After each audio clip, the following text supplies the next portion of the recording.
we are going to start our new chapter of design of heat exchanger, which is double pipe heat exchanger. In our previous lectures, we have completed our chapter number 1, which is on basics of heat exchangers, different methods like LMTD and NTU method. Then we have started our chapter compact heat exchanger, design of compact heat exchanger, in which we have studied pressure drop in a compact heat exchanger, advantages, disadvantages, or we can say that the limitations of compact heat exchanger. Then we have studied pressure drop, derivation of pressure drop equation for the heat exchanger. Now let's start with the double pipe heat exchanger. So in our previous semester, we have studied different classification of heat exchanger, in which heat exchanger were classified based on their construction. So in that category, we have one heat exchanger like double pipe heat exchanger. As the name suggests, this type of heat exchanger consists two pipes concentrically with each other, one pipe placed concentrically inside another pipe of a larger diameter with appropriate fittings to direct the flow from one section to the next. As you can see here, this is the diagram of, or we can say that figure of double pipe heat exchanger. Here this is one pipe, inside this pipe there is one another pipe, and between the space of these two pipes there is a flow of one fluid, and from the inner side of the inner pipe there is a flow of another fluid. So this is the configuration, this is the arrangement of double pipe heat exchanger. This is a U bend from where the fluid is going to take U-turn to flow into the another pipe. This area is known as the shell side. This is the shell side from which the fluid is enter on the annular side. Annular side means the space between the inner tube and the outer tube. In that space, that fluid is going to flow. The second fluid is flowing through the inner pipe, which takes entry either from here or from somewhere else.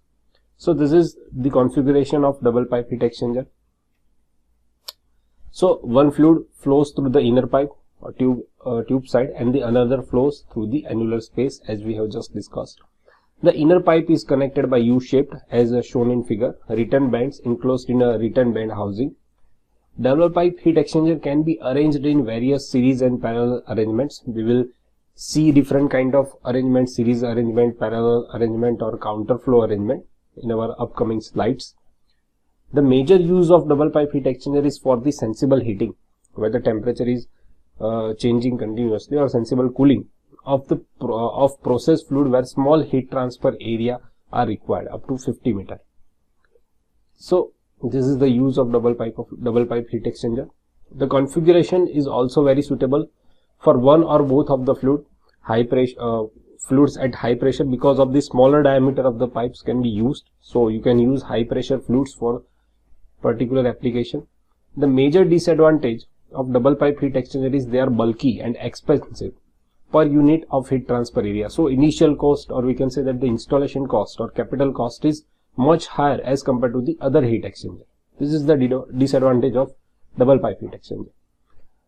This double pipe heat exchanger are also called as a hairpin heat exchanger, because the configuration, or we can say that the inner tube has extra surface area or extended surface area like a hairpin. The shape of that extended fin is like hairpin, so that they are called as a hairpin heat exchanger, and they can be used when one stream is gas or viscous fluid or small in volume.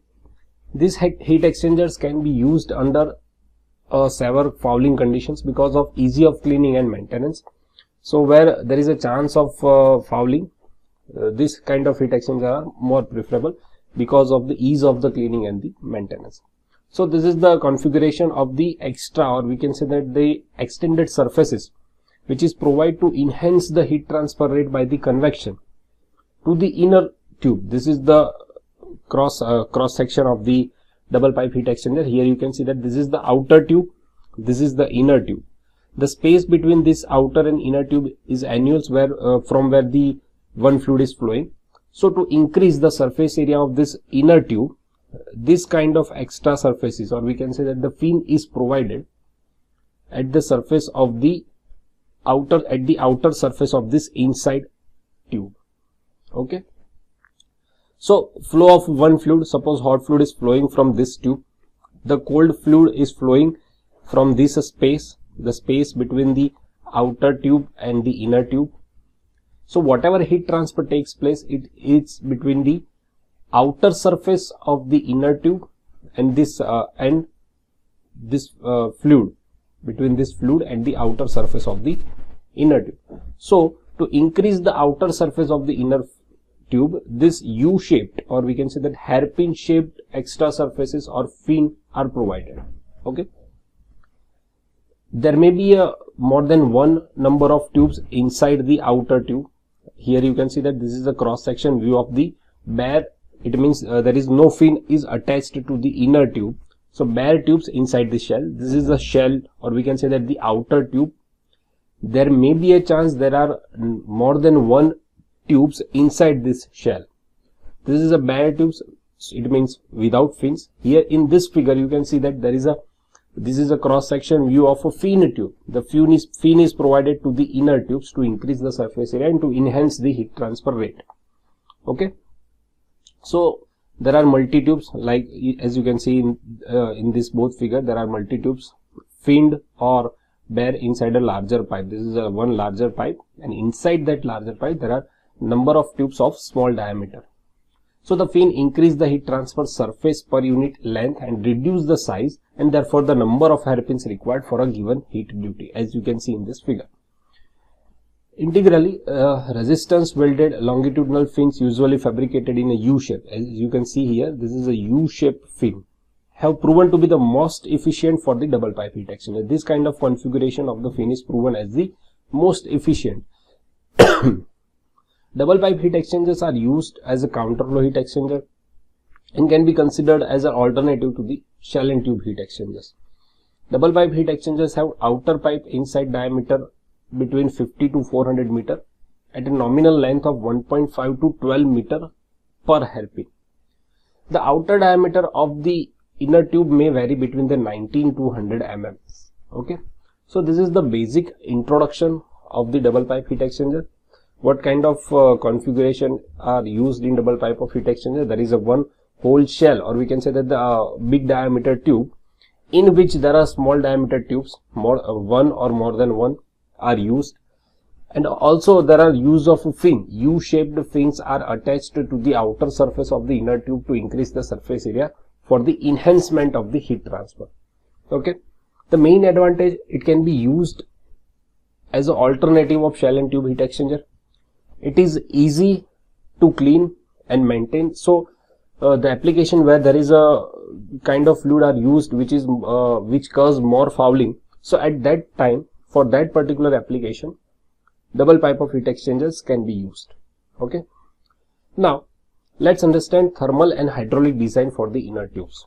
Okay, so whenever there is a flow of a fluid in the pipe, inside the surface of the pipe, there may be there is a frictional pressure drop, due to the friction between the surface of the pipe and between the surface of the pipe and the fluid.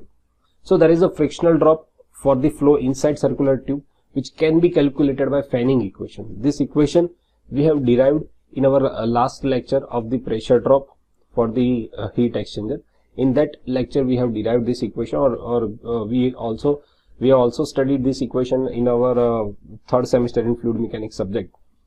This equation is known as the fanning equation. So this shows the pressure drop due to the friction whenever any fluid is flowing from the pipe.